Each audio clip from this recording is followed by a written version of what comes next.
I opened my mind to you. I did my hair, you like me too. But would you do the same? But would you do the same? And then my body went numb. I didn't know what was going on. My heart sounded like a drum, like a drum, like a drum. I said I see what you're saying and I believe you. You say it's bad for my health, turning my heart blue, losing myself in estrangement. Welcome to the Indie Tea Talk podcast. I'm Adam, your host for a journey into indie music across the north. Tune in as we explore unique melodies, chat with talented artists, and create a space that you can discover your favourite music like never before. Also, if you're new to Indie Tea Talk, please show your support by hitting that subscribe button. It's a massive help to us and the amazing artists that we help to support. Today on the Indie Tea Talk podcast, we're thrilled to have the incredibly talented alt-pop artist Lois joining us. Hailing from Morecambe and now based in Leeds, Lois has quickly carved out a space for herself in the indie music world. With her distinctive blend of pop, soul and alt-rock, paired with lyrics that explore the emotions and experiences that often go unspoken, Lois has become a refreshing and inspiring voice in the next wave of northern artists. From releasing her debut EP, Strange Men, to selling out headline shows and performing at top UK festivals, Lois is a rising star whose journey is only just beginning. So please join me in welcoming Lois to the studio. Hello. Hello. How are you? I'm great. How are you? Very good, very good. I've enjoyed, we've had our pizza early today. Mm-hmm. So That was I've got great pizza. a full belly, lots of tea, lots of biscuits. Mm-hmm. So ready to go, really. Yeah, me too. Absolutely. So tell me a little bit about your sort of musical journey from growing up in Morecambe. How did that kind of shape your early love for music? Well, my mum and dad have always loved music, and I've always been brought up listening to bands like Queen, Earth, Wind and Fire, Steely Dan, Tori Amos, a lot of mixture of like rock and funk and soul and disco. So I've always loved music. But yeah, I grew up in Morecambe, and it's a cute little town, but there's not much that happens there. So I just wanted to make sure I was doing as many activities as possible. I was doing dance and acting and singing and just anything I could do, because there wasn't really much to do there. And then over the years, I used to write little poems and then started to write songs. I went to a youth club in Lancaster, which is near Morecambe, and it was a music youth club run by these two guys. And basically, you'd go there, write a song with a band, and then they'd record it for you. And I was only 13 when I started going to this, and it was like I had my first ever song recorded that I could take home. And then my love for it just kind of grew from there. And then I studied at LIPA and left home when I was 16 to study music. And that's in Liverpool? That's in Liverpool, yeah. My mum wasn't so keen on me going. I auditioned and we thought, yeah, we'll do the audition, but probably nothing come from it, good experience. And then we got the letter back and it was like, you've got in. My mum was like, oh shit. Oh, how the hell are we going to do this? And then I studied there for 2 years, and then went on to study my degree in music at Leeds Conservatoire, and just released music throughout there, formed my band, and here we are. Oh, amazing. What was involved at your studying in Liverpool? Like, how did that work? You know, we've been so young, and like, where did you stop? Well, actually, there was a few other people that were coming from different spots around the UK. There was a guy from Glastonbury.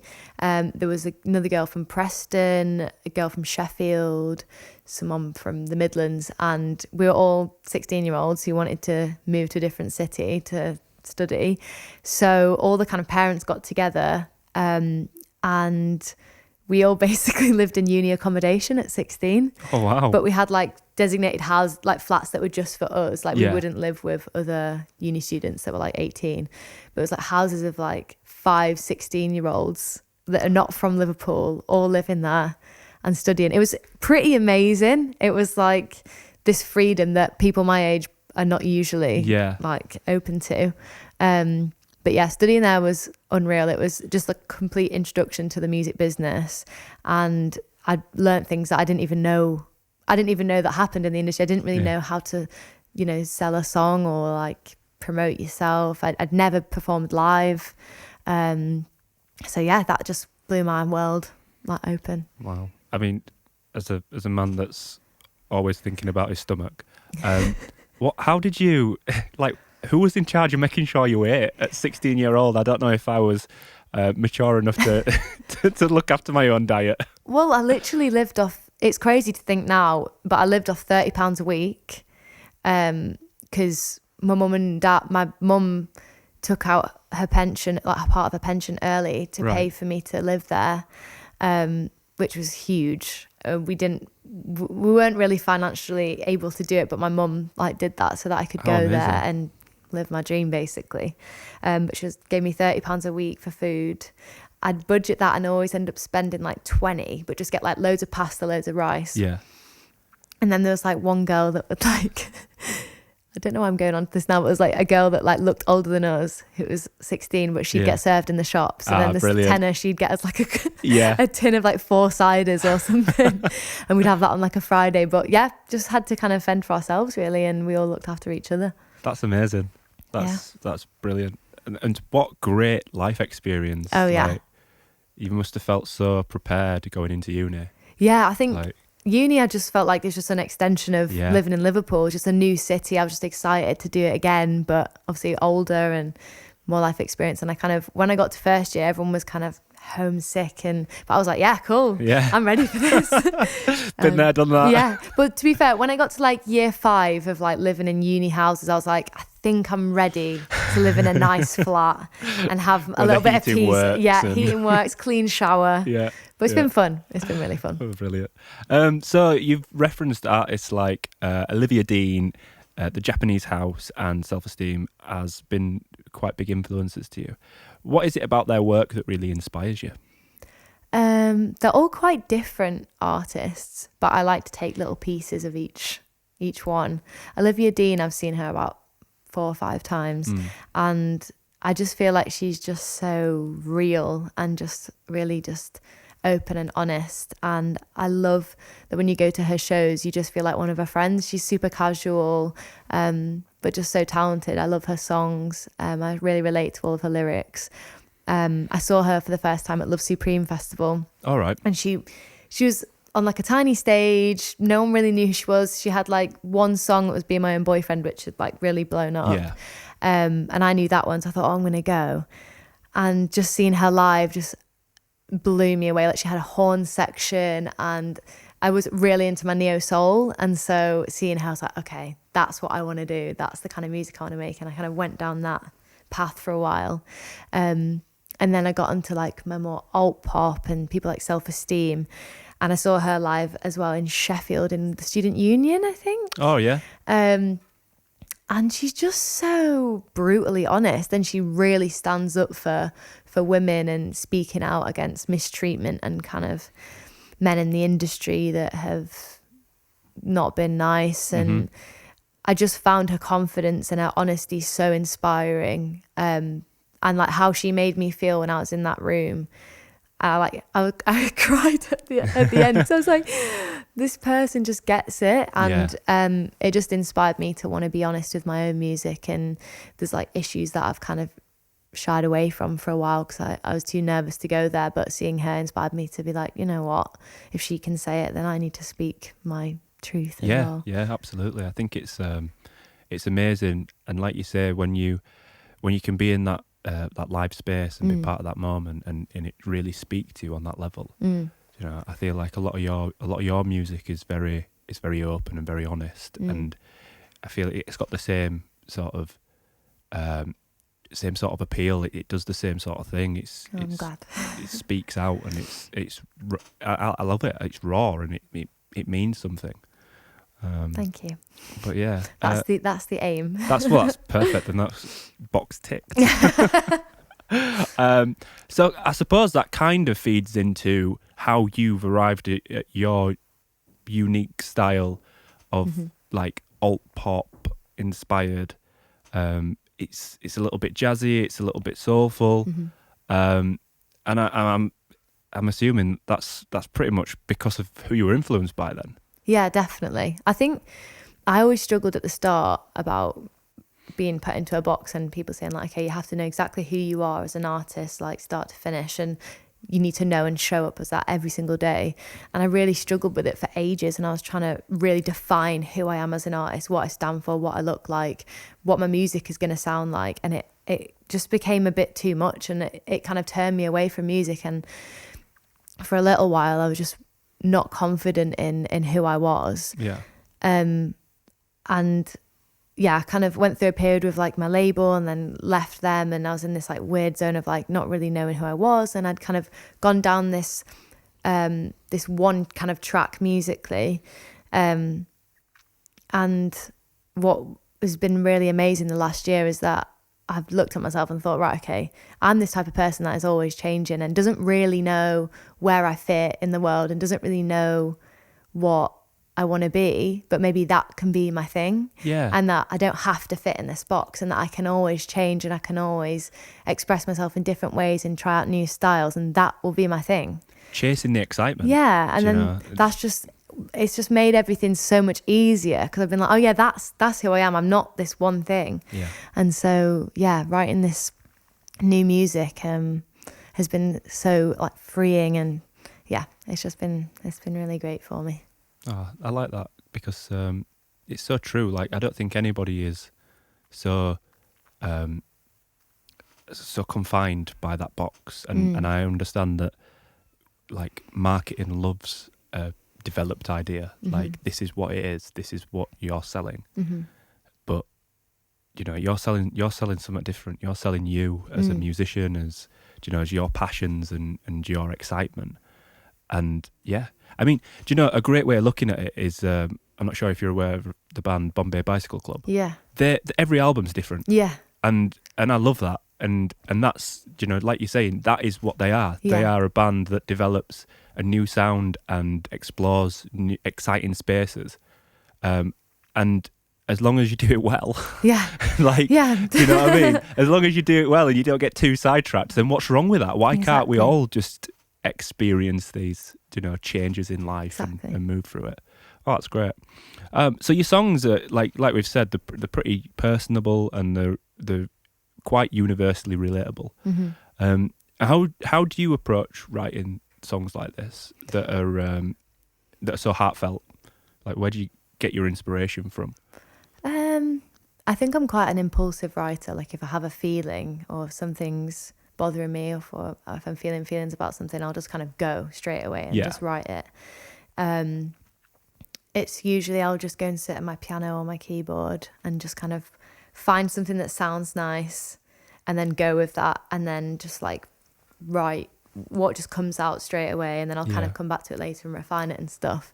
But I think when I'm best at writing is when I'm feeling something. Like, I think I can sit down and write songs for song's sake and say, oh, I want to write a song that's like this, and that's still really fun. But I think the best music comes from when I'm feeling something and I've got the time to just kind of just go and sit in a room and do that. Especially a song like Strange Men. I was going through a really tough time, and I actually wrote the first version of that when I was in college, and it was just me at my piano in my mum and dad's house. I have like an old secondhand piano. It's so out of tune, but like it worked. It did the job. You've not tried the one in the other room yet? No, I've not. I need to go on to that one next. But yeah, and I just was there, and the original version was like 7 minutes, and it was just a stream of consciousness. It was just me kind of telling myself the story of what happened. And then from there, I'll like go in and say, okay, song can't really be 7.5 minutes. I'll just take some bits. And then we got the version which is now. But yeah, I think I'm very emotionally driven when I write. I think that comes out. Okay, that's good. I think that comes out. It really does. It pulls you in. You listen to it, and it's like there's an initial, attraction. It's catchy. It's nice. It's good music. And then the more you listen to it, the more depth there is. So it's those hidden layers sort of thing. We spoke to Gilly the Kid quite recently, and he was talking about his lyrics and how he tries to create almost an ambiguity, so it's not too easy to take away a meaning, and and it means that the song can become more accessible and be more apparent to more people. So you can listen to it over time, and your opinion of the music can change Yeah. as as you develop as a person and, Yeah. and go through different life experiences. And I feel like your songs, especially Strange Men, has definitely got that sort of characteristic built into it. Whether it's done knowingly or not, I don't know, but it's definitely there. I'll take that. Yeah. I think, I don't always like to over-explain a song, because I think it can mean different things to different people. But yeah, I think that song in itself means something different to me now than it did when I first wrote it. When I first wrote it, I couldn't sing it live. I really struggled because it was still like a very raw situation. But I think now the song is less for me and it's more for the people in the room. Mm-hmm. I think what that song is about is just kind of, for me then it was, I need to tell the world this thing that's happened, but I can't do it with speaking words. Yeah. But now it's more like, I know there's people in the room that have gone through this, and I'm telling you that I hear you and Perspective. I see you. Yeah. Yeah. So yeah, it's cool that songs can do that and just change meaning over time, and you can have some songs that you feel like you've gone through the process with them and you can just play them without feeling too much, and then one day it'll hit you and you're like, oh yeah, I remember what this means. Yeah. Yeah. So it's time to jump into my favourite question. The reason why we're all here. It pulls everybody in. This is the landmark of the Indie Tea Talk podcast. Mm-hmm. If your music was a flavour of tea, what are you laughing for? No, I'm not having this. This is a real serious question. No, I'm laughing because I have struggled with this question so much. I've honestly been racking my brain like, okay, so what am I as a tea? Who am I? What core values do I align with that match this flavour of tea? And I've been like, do I do the bog standard? Do I go Yorkshire? Come as I am, Yorkshire tea, does what it says on the tin. Or do I go, okay, I'm going to get a loose leaf. I'm going to get a little kind of orange, kind of like appley cinnamon moment and be a kind of bougie, like, oh, this means. But then I forgot to go get the tea. So then I was... The truth will out. So then I was left with the option of, okay, within the teas within my cupboard, which is more me. I've got a few, so I had a few options. So hit us up with the options then. Can you remember? So we had lemon and ginger. Okay. We had peppermint. Yep. We had Yorkshire. Yep. We had chamomile. Right. And we had a strawberry mango, but it was out of date, so I couldn't bring that. Yeah. You don't want to be an out of date. Don't want to be an out of date. Definitely not. I just thought I couldn't bring that in, because what if you drank it and you're like, it tastes really bad, leaves a bad taste. Don't want to be that. So I went with peppermint tea. Yay! I sound really confident, but it says soothing and refreshing. Not sure about soothing. I'll take refreshing though. Yeah. I'll take that. Peppermint tea. Also, I love a peppermint tea. I'll have it in the morning, have it before bed. Wakes me up, calms me down. Take a meaning out of that, if you will. Absolutely, yeah. No, I'm really getting quite excited about this question because it seems to be getting some traction. Fiona Lee, who was with us a couple of weeks ago, she put a lot of effort in, and I can see that you've put a lot of effort in. You have put a lot of effort into the thinking part of it. Yeah, the thinking the bringing part, in part. The execution wasn't great. Yes. We're all honest here. It's true. But maybe that's my thing. Honesty. You should have gone back to Yorkshire then. I really should have. Oh dear. But do you know what? I'm going to say that I think it's refreshing. Yep. Is it soothing? Soothing. Potentially a little bit spicy. Yep. And you either like it or you don't. Yeah. It's not one for all, but if you like it, you like it. I love it. This is a great tea comparison. Okay, that's good. Dear me. Right, it's time to drop into your first live session. So what are you going to be playing for us first? So the first song I'm going to be playing for you is Strong. Strong, brilliant. Let's give that a whirl.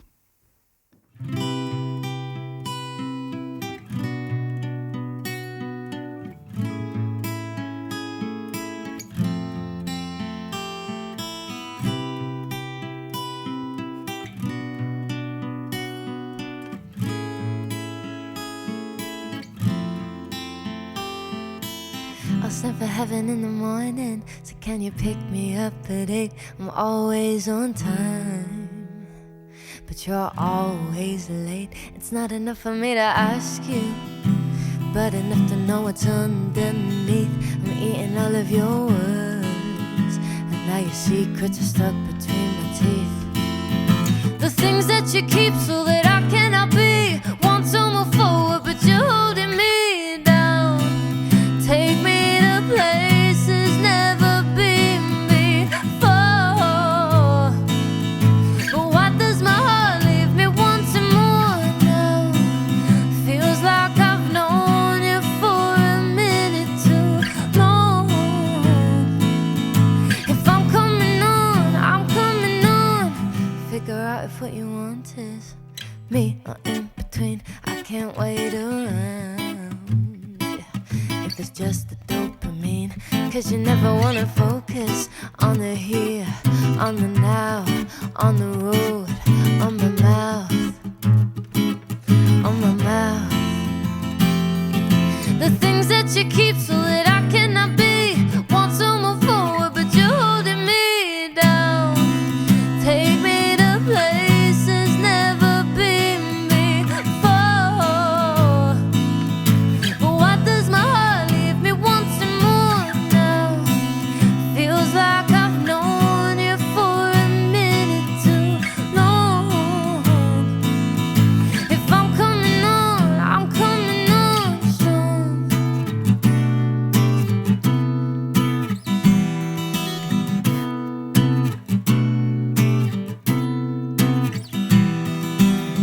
You say take care of me, let go of everything. You say I'm what you need, tiptoe around the bed again. But it's all just a memory. We were all just a memory. They are all just a memory. It was all just a memory. Don't take me to places never been before. But why does my heart leave me wanting more now? Feels like I've known you for a minute too long. If I'm coming on strong. If I'm coming on strong. If I'm coming on strong. I'm coming on strong. If I'm coming on strong.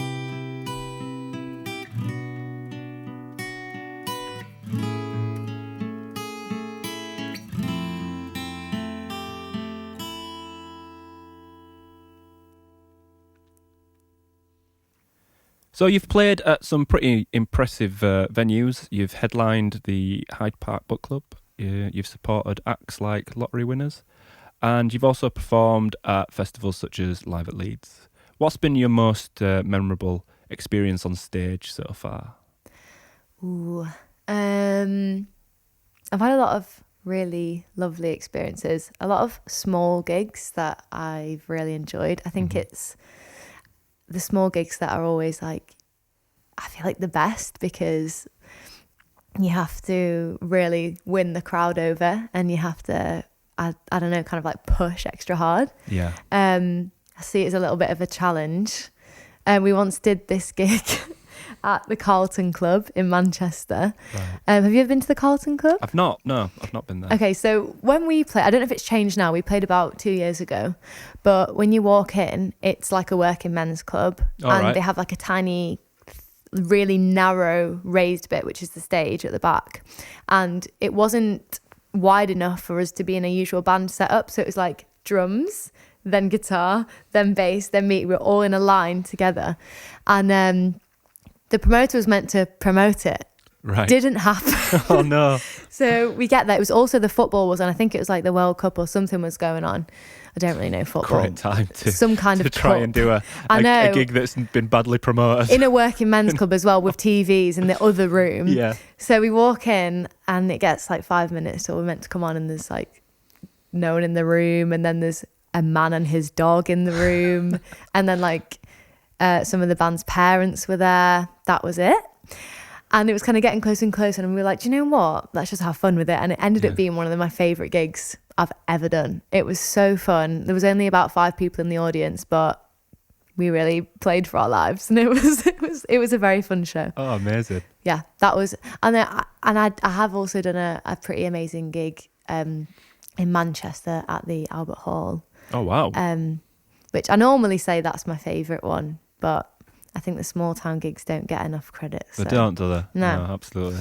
Especially those 5 lucky people. Yeah, exactly. You know, they got the gig of their life. I can finally say I played to a man and his dog. Yes. I can finally say that. Can you remember what dog it was? It was like a small black one. I'm making that up. I have no idea. It was a dog. It could have been a cat. Yeah, cat on a lead. Yeah. Turns out it was his little ferret or something like that, yeah. Turns out it was a hat.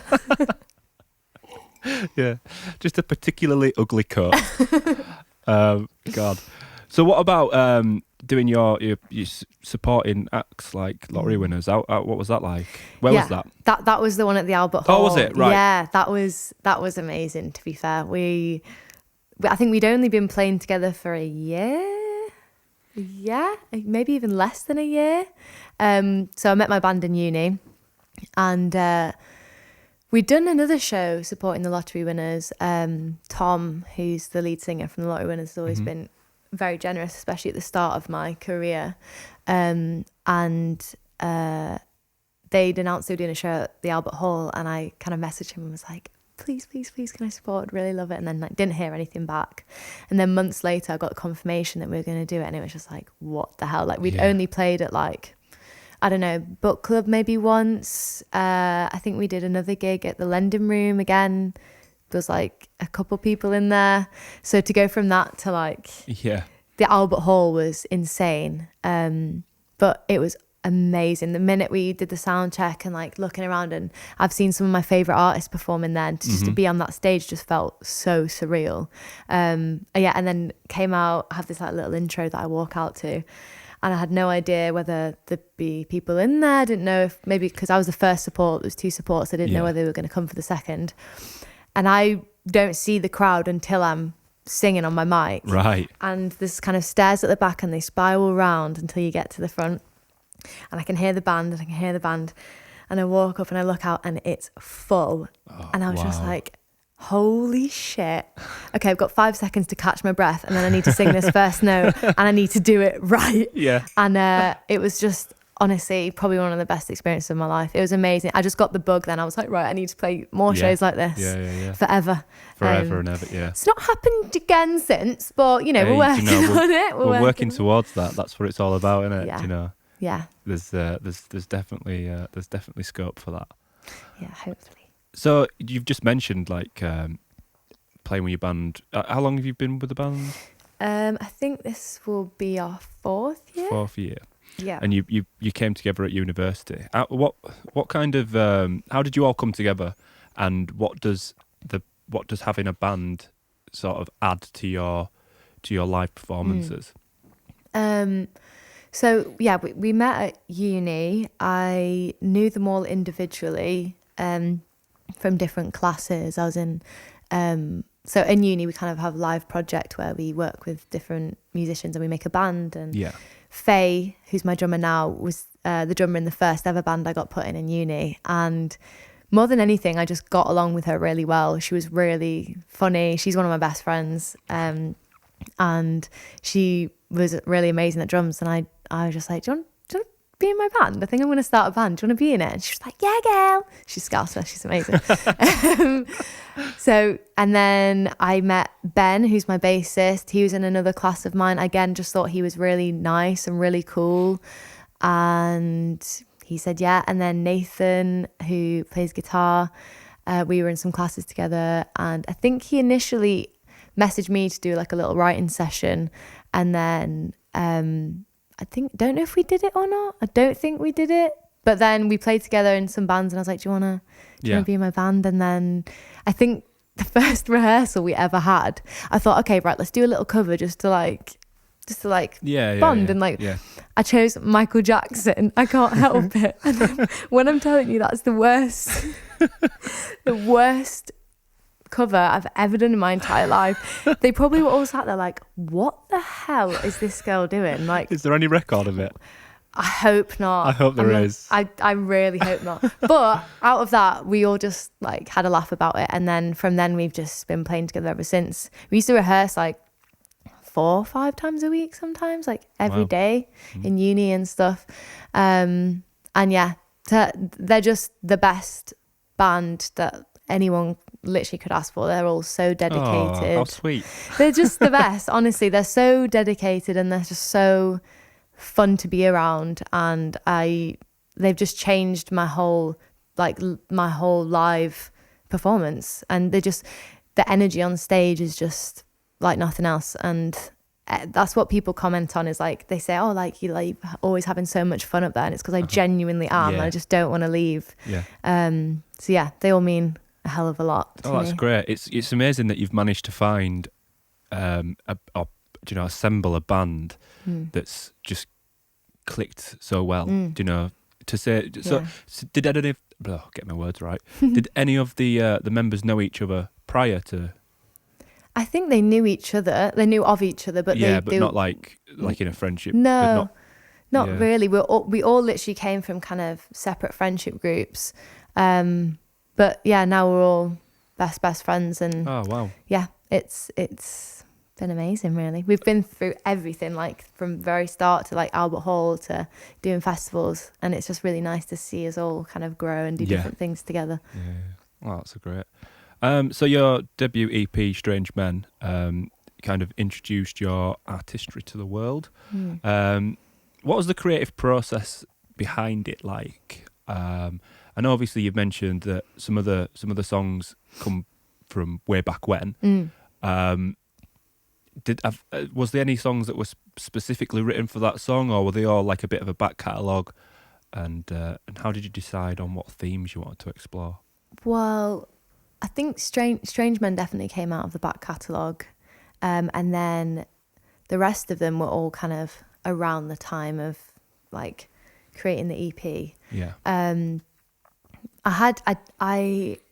I'm trying to think now. It actually feels like so long ago when I started writing it. I probably started writing it about, how old was I? 19. I'm now 23. So I don't know. I don't like thinking like so much time has passed. I can't believe I'm 24 this year. Anyway, so yeah, I started. Oh, poor you. 24 is like mid-20s. Yeah. I'm going to have to say I'm in my mid-20s and not my early. Anyway.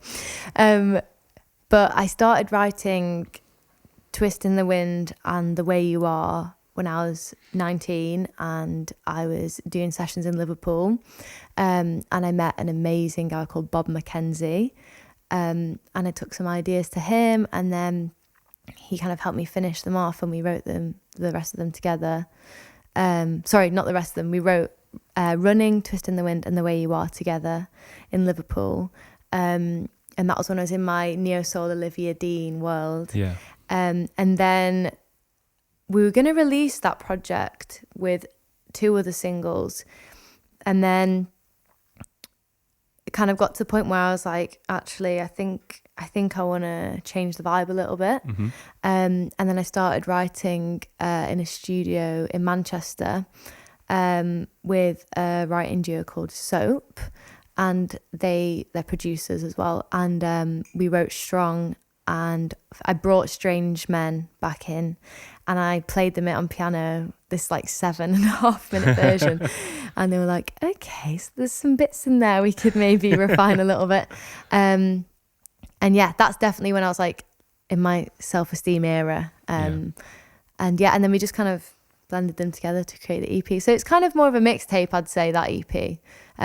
Whereas my next project is very much in the same world. Right. Okay. Yeah. So speaking of that, so that's your EP that's coming up, 7. So what can fans kind of expect from this new chapter in your music? Like, where are we going? What have we got to look forward to? Paint us this world. I'll paint you a picture. It's well, I think the last year has been hard for me. I've gone from being signed at a very early age and having financial support and, you know, like a team behind me that know the whole business side, to being completely independent, no financial support, not a full idea of the industry and the inner workings of the business side. And that process and that change was really tricky for me, and tricky to find my place as like an artist and a businesswoman and a content creator and a musician and all these things that you have to be. All these different hats that you have to wear. I just had to completely relearn what my idea of the industry was, because to be honest, I had a lot of help at the start. And normally it's the other way around. You kind of figure everything out first and then you get help later down, whereas mine was kind of flipped the other way around. But to be honest, it's been the best thing for me, because it's allowed me to completely explore a new side of my like artistry and my music without anyone else's opinion. And at first you're kind of like, okay, is this really bad or is it really good? I don't have anybody to answer to anymore, so I don't really know where my own kind of meter of like good or shit is. But this EP is all about change and not knowing where you are in life and not knowing where to kind of fit, and the kind of euphoria that can come with that chaos, and embracing that and not being taken over by it. I think it's a lot more experimental. I'm leaning into my more alternative side, but it's something I'm really, really proud of. And I think because I've done it all myself, it feels a lot more exciting to put out. Do we have a date? Have we penciled a date in for its release? Sips tea. Tea. We might have a date. We have a single coming very soon. Yes. We have a single coming 3 days after this is going to be out. Potentially 3 days after this is how exciting. Coming out. I'm trying to think time-wise. I'm like, when will this be out? So then how many days do I need to say this? I'm sure it is. So this... I've got my book somewhere else. I don't know. I'm sure we mentioned that we're going to be 3 days after. This will, so in 3 days' time, my next single will be out. Oh, brilliant. But by then, you should all know about it. So it's not a secret. You'll all know, so it's not a secret, actually. So yeah, guys, that thing I told you like 2 weeks ago, that's happening in 3 days. That's happening in 3 days. So. Oh, it's weird trying to work out when things happen in relation to when this goes out. It confuses my little brain. That's really exciting. I'm really looking forward to that. Thank you. I can't wait. So have you got any particular moments or stories that you want to share with us about the recording of Seven as a project? Ooh. Any funny things that have happened while you've been doing it, or has it all been business, business, no drama? No, I'm trying to think. I'm trying to think song by song. Oh, can I say that? One of them started as a kind of, I'm annoyed at somebody, so I'm going to write this song. And it was just kind of like I need to vent, I'll write this song, and I was just going to kind of shelve it. Yeah. And I was like, actually, it's quite good. It's quite good, that one. Yeah. I don't know if that's funny, I guess. I'll be the judge of that in a second. Does the person who it's about know it's about them? No. Will they know it's about them when it comes out? Maybe. See, that's going to be funny then. It's maybe. It's a slow burn, that one. Maybe. I think they would have to admit to themselves that they acted in a certain way to actually think, oh, this is about me, you know? Mm-hmm. Also, you've now mentioned it on this podcast. Yeah, I'm kind of putting my foot in it a bit, aren't I? Yeah, absolutely. But yeah, it was a great process. It was very fun. There's one song on there that I wrote with my very good friend Jules, which we wrote in our first session. We probably wrote the song in about, had the first version of the song in 20 minutes. Yeah. And that's my favorite. I think it's my favorite song on the EP. I know you shouldn't have favorites, but no, of course you can. Absolutely. But yeah, that it's quite 80s inspired, and I think you're thinking of children. Yeah, mate. But people say oh, you can't have favorite songs, but because they're like your children. I don't know. I don't have kids either, so. Yeah, it's fine to have a favourite child as well. Is it? Well, Well, I mean, yeah, my brother knows that. I wouldn't admit it openly, I think, but you know. But yeah, that one's really fun. Yeah, I can't say anything about that one annoyingly. But you'll know. Well, I will do once we stop recording and you tell me all about it. Exactly. Brilliant. Okay, so it's time to go into your second live track. What have you got for us? The next song I'm going to be performing is Strange Men. Perfect. Thank you very much.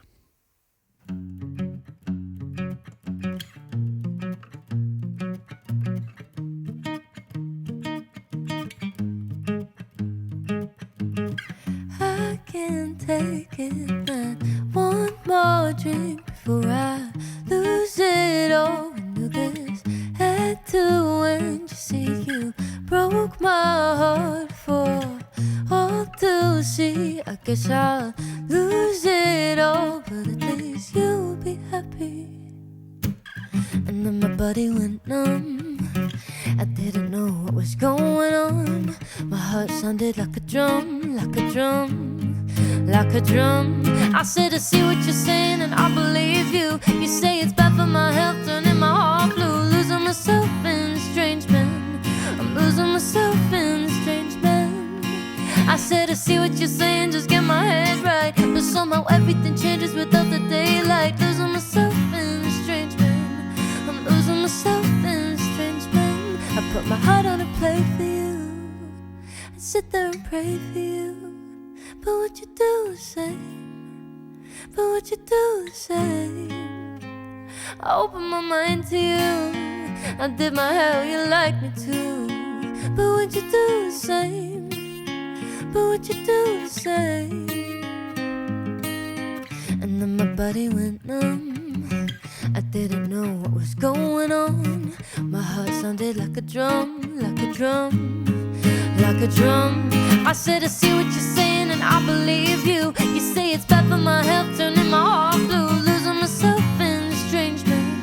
I'm losing myself in strange men. I said, I see what you're saying, just get my head right. But somehow everything changes without the daylight. Losing myself in strange men. I'm losing myself in strange men. I did it again. I did it again. I'm losing myself in strange men. I'm losing myself in strange men. Losing myself. I'm losing myself. I'm losing myself. Losing myself. I'm losing myself. I'm losing myself. I said, I see what you're saying and I believe you. You say it's bad for my health, turning my heart blue. Losing myself in strange men. I'm losing myself in strange men. I said, I see what you're saying, just get my head right. But somehow everything changes without the daylight. Losing myself in strange men. I'm losing myself in strange men. I did it again. I did it again. I'm losing myself in strange men. I'm losing myself in strange men. I did it again. I did it again. I'm losing myself in strange men. I'm losing myself in strange men.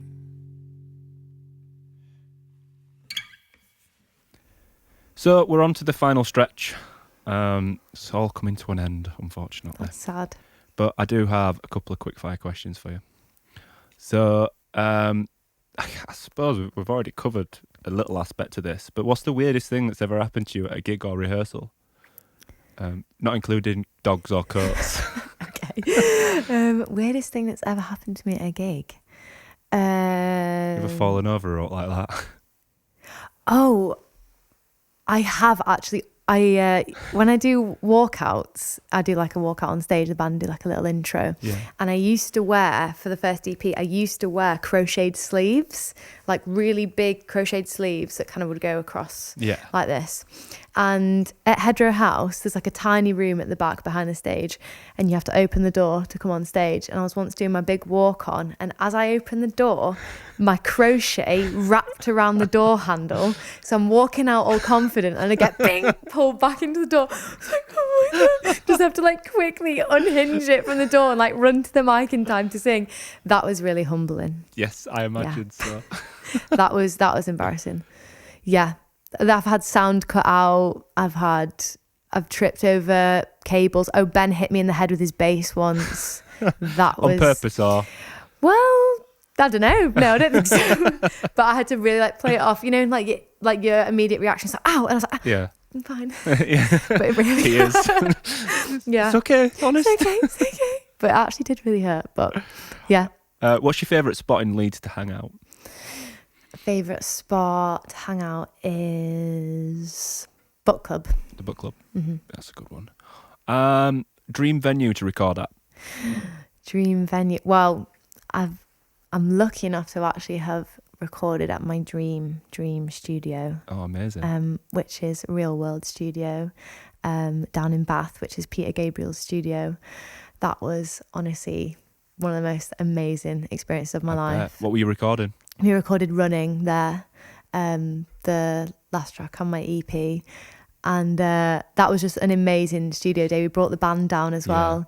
And it was just, I'd begged because that was the time I was with my label, and I was begging. I was like, please can I record down there? I think I really need to record there, because my friend Bob had just moved there as an engineer, and we just produced the songs. And I said, we need to redo some vocals, we need to redo some instruments, and Bob's down there now, so like, would we be able to go down? So we all got a coach really early in the morning. The longest journey ever. We went to London, then London to Bath. Then I think we got a bus, or we got picked up by Bob in his car, and he drove us to the studio. Oh, wow. And I think Harry Styles had just been there in the main room, and the 1975 recording their newest thing. So we weren't in the big room. We were in like the wood room, I think it's called. But it was honestly just so special, and just having the band there with me was the best. That's amazing. What's the most surprising song on your playlist right now? Do you know what? Round Round Sugar Babes. Got back into the Sugar Babes recently. Absolutely. I heard it on TV and I was like, that's a banger. Yep. Save. Right to the playlist. Oh, God. Right then, how can we find more of you? Where do we look social media wise? Everywhere, like Instagram, Facebook. I don't use Twitter anymore. But it's Lois Music. For any particular reason? No, we won't go there. Not at all. But at It's Lois Music everywhere. I have a mailing list that everyone should sign up to. And amazing. The link is in my link tree in my Instagram bio. And I just put loads of kind of sneak peeks and if you send me the link to that, I will pop it into the description below. Oh, amazing. Thank you. So if you're wanting to join up to that, which I highly recommend, it'll be down below somewhere. Amazing. Also, you'll be able to find links to Lois's Instagram and website. Mm-hmm. And Spotify and Apple Music and YouTube and everything. So there'll be some links below for all that. Most prolific area, where's most up-to-date? I'd say Instagram's most up-to-date. Perfect. Yeah. And that's where we'll find gigs and stuff, upcoming gigs? All gigs, announcements. Like I've got a close friends now, so if you add to that, I also do a little few teasers and sneak peeks and stuff on there. And that's where everything is really. Brilliant. That kind of wraps up another episode of Indie Tea Talk. Thank you so much for coming down, Lois. I know it's been a bit of a arduous journey on public transport and everything. It's been amazing. Thank you for having me. It's been so nice. Oh, great. I'm glad you've enjoyed it. Please remember to follow Lois on her Instagram and other socials. It's Lois Music, all one word. It's also the same for her website. And if you could be an absolute star and follow us on Instagram and YouTube, that would be massively appreciated. Help us to keep promoting all the amazing music that we've got going on right now. And until next time, thank you very much. Thank you. Bye. Bye.